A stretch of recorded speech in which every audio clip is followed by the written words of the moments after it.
le premier qui ose... Ah, monsieur.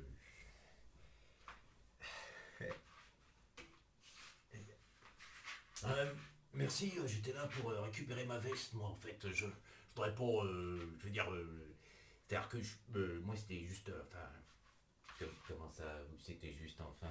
bah, c'est-à-dire que moi je voulais pas trop déranger, moi j'étais là hier pour une fête, et du coup, j'ai oublié ma veste, et bah, je voulais récupérer ma veste, quoi. Vous vouliez récupérer votre veste, mais maintenant que vous êtes là, vous pourriez peut-être en profiter pour... Ah, t'as-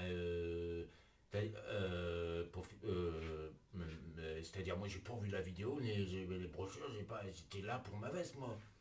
Ah oui, mais peut-être que vous avez eu l'occasion d'être un petit peu hypnotisé au début de la séance. Est-ce que ça vous a fait quelque chose? Ah, ben ouais, mais enfin, je veux dire, il y a des gens certainement, ils sont plus intéressants que moi. Non, non, je vous assure, on peut trouver quelque chose. D'accord, c'est votre veste, ok. Bah oui, c'est ma veste. Bien. Euh, vous voulez que je... Bah oui, j'aimerais bien que vous... Mais oh,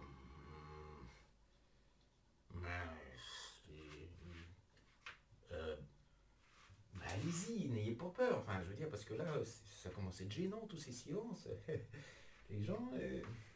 bah oui, mais les gens, vous avez pas des vestes, vous non plus, à récupérer?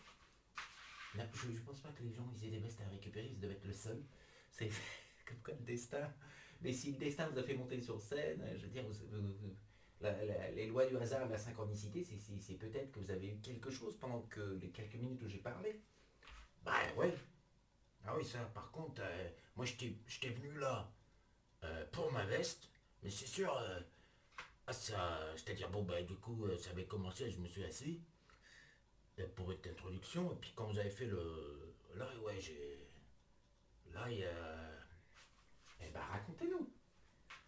Bon, bah, alors bonjour, je m'appelle Norbert, j'ai 47 ans, et bah, j'étais venu là pour récupérer ma veste, mais Non mais ça, ils ont déjà... Enfin, d'accord. Continue, continue. bah ouais, il faut bien que je me présente, non? Et puis bah, du coup, bah moi, bah, comme j'étais là, je veux dire, mais pas là, enfin pas là pour, mais bah, je me suis dit, il faut profiter de l'instant, enfin je veux dire, faut... Donc j'ai fermé les yeux, et puis je suis bien allé dans le noir. Alors là, bah je sais pas comment, enfin moi ça marche bien sur moi ce genre de truc, l'hypnose, tout ça. Et puis du coup, après, bah, j'ai vu une lumière, c'était un poussin de lumière, moi canari, enfin, c'était bien, bien jaune. Vous avez un truc avec les gallinacés? Non, non, moi je suis rentré dans la lumière, puis après je me suis retrouvé dans l'eau. Mais alors, une eau noire, noire, noire, mais très très très très très noire, le ciel était super noir aussi. Au-dessus il y avait une lune, mais orange, orange vive, c'était beau. Ah oui, une orange, c'est toujours joli. Bah c'est orange des fois les lunes. Et puis, bah, j'étais dans l'eau là, comme ça, et puis la lune reflétait autour de moi, bah, c'est-à-dire qu'il y avait des reflets comme ça qui ondulaient autour de moi, qui étaient exactement la couleur inverse de la lune. La couleur inverse de la lune. Ouais, c'était une sorte de violet. Bah aussi, l'inverse du... Enfin, pour moi, c'est l'inverse du orange et le violet. Bon, il y avait des taches comme ça. Des taches comme ça, d'accord? Et vous étiez bien dans l'eau? Bah oui, j'étais bien, j'étais même tellement bien, je me suis dit, mais j'ai essayé de me laisser couler. Je me suis laissé couler. Jusque là. Puis après, je suis allé dans l'eau. Et j'étais bien là. Alors même là, pendant que j'étais dans l'eau, les sons, là, ce que vous disiez, ça s'est estompé un peu, mais j'étais bien, je flottais, je sais pas, dans le ventre de ma mère. Et les couleurs, elles sont arrivées vers moi, là, comme ça. Toutes les couleurs, elles sont rentrées dans mon nez, dans mes oreilles, enfin partout. Partout les orifices? Non, les orifices de la tête. Attention, je vous vois venir. Et voilà, non, ça m'est rentré par les orifices de la tête. Et là, pam, j'ai eu l'impression de replonger une deuxième fois. Comme dans... C'est-à-dire redevenir dans le noir et ouah, une plongée à l'intérieur de moi, à l'intérieur de moi. Et là, mais par contre, Alors c'était pas noir parce que c'était les couleurs violettes, enfin les couleurs commençaient à se mélanger, ils ont fait plein de couleurs, plein. Et puis là j'ai vu arriver, Et qu'est-ce que vous avez vu arriver, Norbert? Allez-y. bah, j'ai vu arriver une licorne. Une licorne. Bah oui, une licorne. Ah, bah il était avec des paillettes et tout, hein, avec crinière arc-en-ciel et tout. Là. Je me suis dit, mais c'était un peu bizarre parce que c'est pas non plus mon truc plus que ça. Et puis alors je suis resté. Puis la licorne elle est venue vers moi et m'a dit, tu sais, maintenant, elle m'a parlé, hein, je vous jure. Ben, j'en doute pas, des fois les totems parlent, Norbert, et bon, que vous a dit la licorne? Bah je vais lui dire justement. Elle m'a dit, tu sais, regarde les couleurs et choisis les bonnes. Ne laisse pas les vilaines couleurs te pénétrer. Prends les couleurs de l'estime. Prends les couleurs qui te feront du bien. Regarde la vie avec mon rayon arc-en-ciel. Vous moquez pas de nous, Norbert, c'est vraiment ça que vous a dit la licorne. En gros, oui, mais c'était rapide. Enfin, j'essaie de traduire, mais il y avait quelque chose de lié à la notion de mettre un filtre sur le... Excusez-moi parce que ça m'émeut. Pourquoi ça vous émeut, Norbert? Bah, parce que ça correspondait bien. Moi, ça fait quand même 2 ans que c'est pas évident. Parce que, bah, il y a eu le Covid, enfin. Et puis au début du Covid, ma femme est partie avec mon fils pendant 2 mois et demi. Je me suis retrouvé tout seul, mais c'était déjà dur avant. Et je crois qu'elle voulait partir depuis que le petit était né. Ça a changé notre dynamique, on est resté. Enfin bref, je vais pas vous raconter toute ma vie, mais ce qui est important, c'est que je me suis retrouvé 2 mois et demi tout seul et il y a eu des paroles qui. Ben, elle voulait partir, donc des fois elle disait des choses et moi je les prenais. Et je commençais à être convaincu que j'étais vraiment à moins que rien. Et donc là, pendant les 2 mois et demi, ça a été infernal. J'étais tout seul et les paroles, elles ont continué à m'infecter. J'avais l'impression de plus rien valoir. J'étais plus rien, quoi. J'étais. Déjà que c'est pas bien facile dans ma situation. C'est-à-dire? Ouais, en fait, je vais pas dire pourquoi, mais je bénéficie de l'allocation adulte handicapé, donc je travaille pas. J'étais un peu père au foyer, quoi. Et donc je perdais mon fils et je perdais donc la seule raison. J'avais l'impression d'exister. Je vous dis pas comment j'ai fini. J'ai fait crise d'angoisse. J'étais malade aussi, ça pissait du sang par le nez, les sinus et tout. Je me suis fait tester après, même pour le Covid, mais bon. Je me suis retrouvé vraiment aux urgences pour crise d'angoisse. C'était affreux. Puis après, bah, mais je savais pas moi que ma femme elle voulait partir. Puis quand elle est revenue, un jour, un mois après, bah, j'ai senti bien qu'elle était différente, mais m'a mis un papier là, m'a dit signe. J'ai dit quoi? Bah signe. C'était un papier qui disait qu'il fallait qu'on soit plus ensemble depuis des semaines. Et puis comme ça, elle pouvait prendre un appartement. Et vous avez signé, Norbert? Bah oui, j'ai signé, j'allais pas.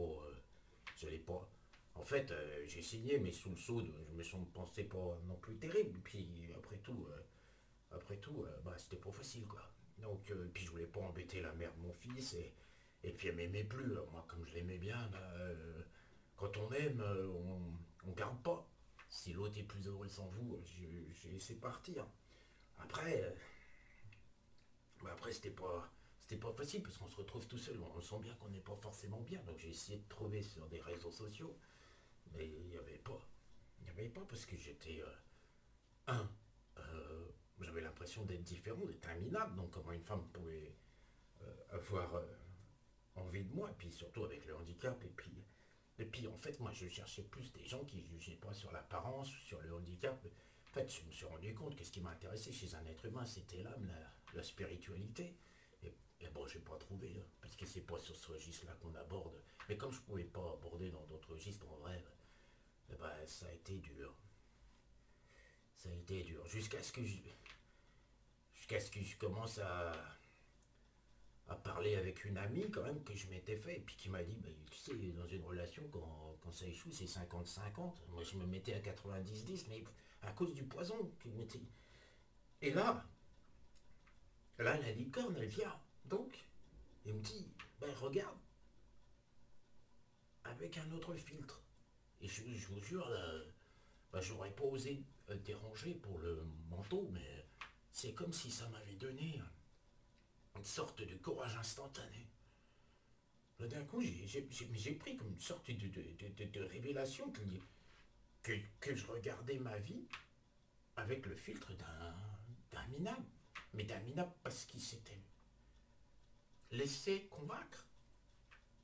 Alors que si je mettais d'autres couleurs, et que si je laissais des couleurs qui me protégeraient, des mauvaises couleurs, une sorte de filtre, excusez-moi, ça m'aime. Et si on regarde la vie avec un filtre mais positif, on peut essayer de voir le côté plein, quoi. Ou on peut se dire, oui, bah, ok, il y a ça qui va pas, mais en même temps, je fais en fonction de mes moyens et c'est pas moi qui suis responsable de tout. Et puis, bah, je me suis laissé empoisonner. Alors, c'est un travail que j'avais commencé à faire un peu avec cet ami, là. Mais, mais là, pour le coup, là, je vous dis, le coup de la licorne, ça m'a...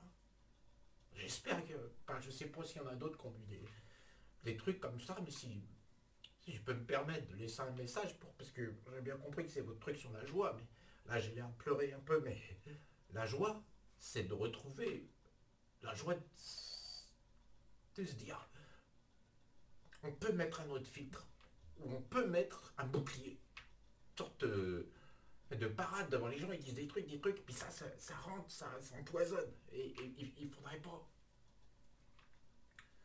Faudrait pas.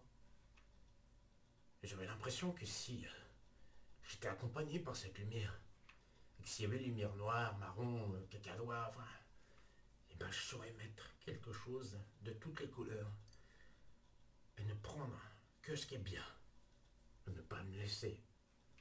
On voyait pas ce qui est mauvais.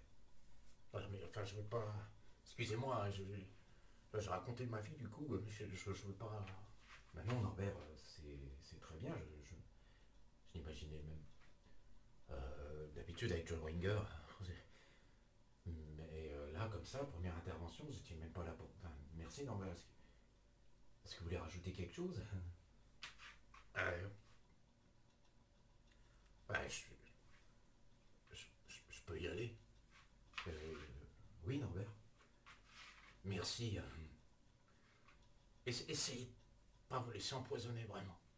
C'est ça qui empêche la joie. Moi, je sais pas si je suis là pour parler d'apporter la joie, mais si vous pouvez faire quelque chose pour empêcher votre joie, les gens là qui disent comme ça, non, faut pas. Merci. Passe par là.